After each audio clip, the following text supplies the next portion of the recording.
김광덕 목사가 전하는 숨겨진 보화 세계선교 어떻게 할 것인가 31번째 시간입니다.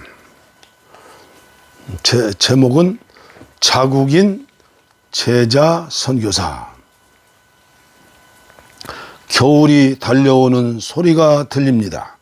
교회는 삶의 전 영역에서 복음을 살아내고 형상화하는 사람들의 결사체입니다. 나는 소유를 위하여 몸부림치는가?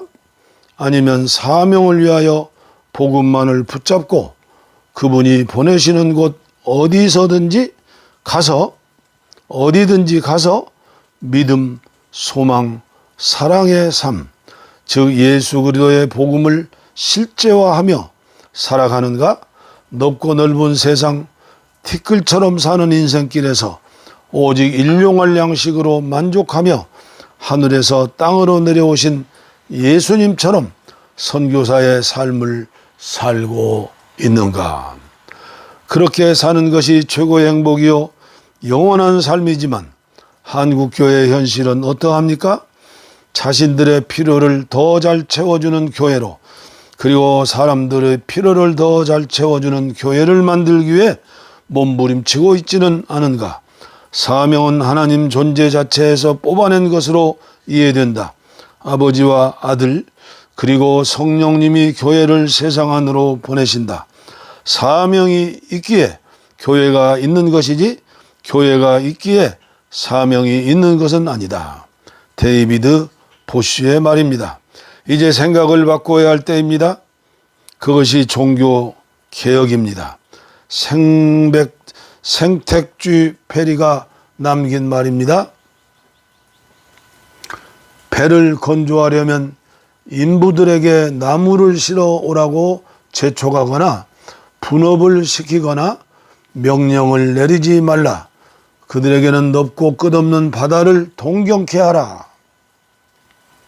그들에게 넓고 끝없는 바다를 동경케 하라.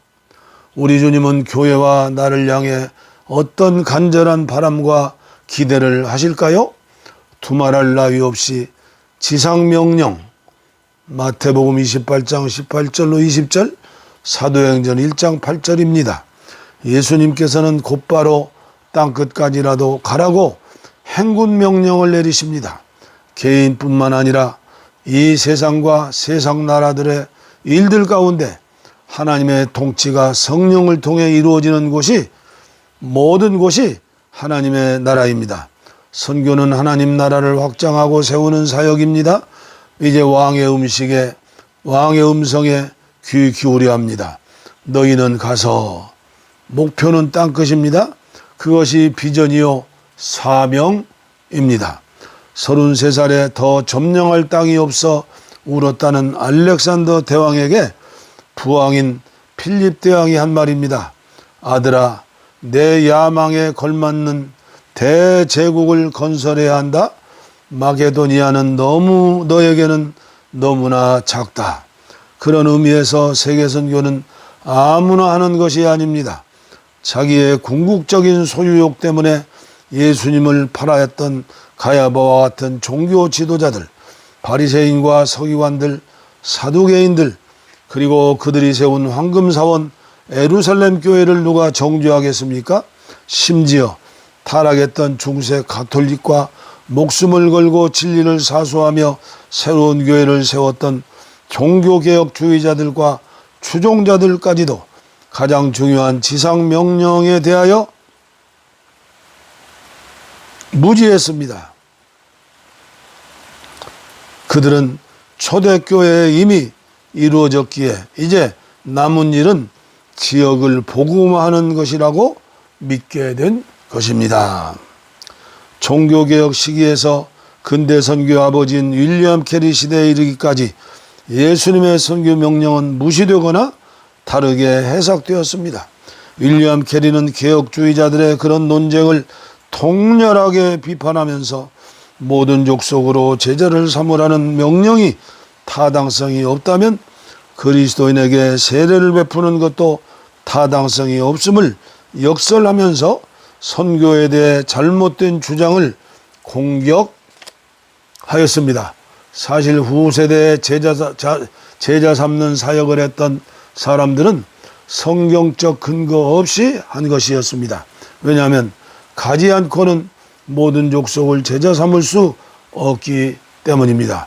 심지어 윌리엄 캐리는 예수님께서 우리와 함께하리라 하신 놀라운 축복의 약속도 우리가 그의 지상 명령에 순종하지 않으면 이루어질 수 없는 조건적인 구절임을 밝혔습니다.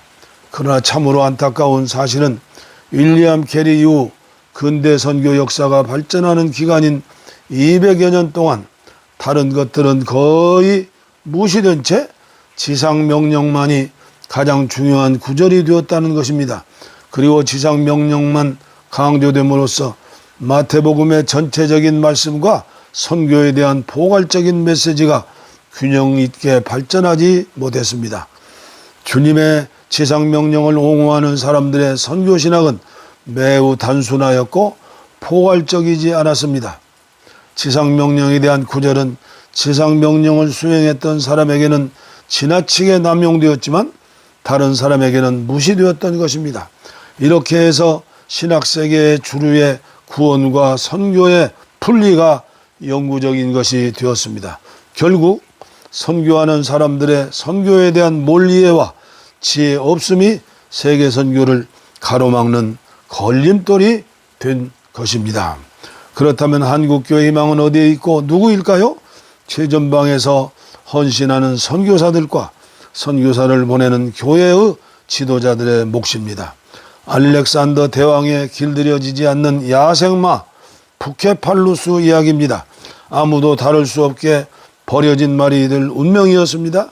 그러나 13달란트라는 거금 1000명의 병사를 사고도 남을 값을 치르고 사들여 17년이라는 긴 원정길에서 천리마가 되어 주인을 기쁘게 하는 최고의 명마가 된 것입니다. 알렉산더 대왕은 정복당한 사람들에게 굳이 두려움을 안겨줄 필요가 없다는 식민정책을 썼습니다. 사실 패배한 사람들에게 이전보다 훨씬 나은 대접을 받을 거라는 믿음을 심어주는 것이 한결 성숙된 식민정책인 것입니다. 알렉산더는 정복된 도시의 정치 시스템을 그대로 유지시키고 나아가 이전의 통치자들에게 그대로 권력을 물려주었습니다. 온정을 통해 통일된 세계국가를 세워 나라와 인종의 장벽을 깨뜨리고 식민 백성을 하나로 통일된 국민으로 다스리는 것이 알렉산더의 꿈이요 희망이었던 것입니다. 그렇습니다. 지상명령인 세계선교에도 똑같이 도입할 수 있습니다. 그런 의미에서 자국인 선교는 어느 시대, 어느 종족, 어느 선교사도 배우고 실천해야 할 최고의 비전과 전략이 아닐 수 없습니다. 얼마 전에 들은 선교지 소식입니다. 아프리카 어느 나라 어느 도시에 한국 교민이 200명인데 한국 선교사만 150명이라고 합니다.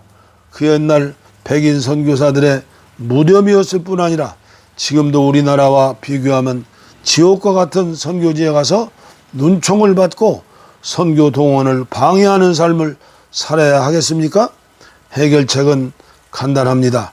그곳에서 선교의 방향을 바꾸면 되는 것입니다. 그것이 자국인 선교입니다. 그곳을 중심으로 아프리카를 가슴에 품고 자국인 제자 선교사를 양육하여 이웃나라에 파송하는 것입니다. 이제는 건물이 아니라 사람입니다. 제자입니다. 자국인 선교사입니다. 2030년까지 100만 명의 자국인 선교사를 주옵소서. 생각만 해도 가슴이 뛰고 구름 위를 나는 것 같습니다. 31번째 시간을 마쳤습니다. 감사합니다.